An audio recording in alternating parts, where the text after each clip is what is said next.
Bueno, gaur egun, esaten dugunean adibidez emakumearen lana arte munduan eta gizonaren lana balio berdina duela, benetan horrela ez da. Hau da, teorikoki horrela da, berdintasun bat lortu izan da, legalki, teorikoki, baina historian zehar gure gizartean, dela gizarte patriarkal bat eta non irizpideak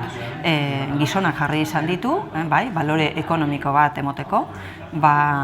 gertatzen dena da, oraindik, dagoela gure barruan, gure barnean, daukagula oraindik pentsamendu hori, nola hori gizonaren lana, ez dakit, hobeagoa den edo. Ez da horrela, guztiok dakigu, baina praktikan, galdetzen edo hitz egiten dugunean,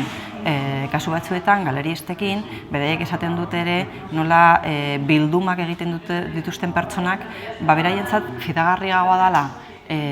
inbertsio bat egitea gizon artista batetan, eta ez emakume artista baten lanean. Orduan, teorikoki guztiok esaten dugu lan bat edo bestea berdina dela, sormena ez dela gizonaren ezaugarria edo emakumearen ezaugarri bat, baina praktikan gehien bat emakumea adibidez gaztea bada, apostatzen dela gehiago gizonengatik.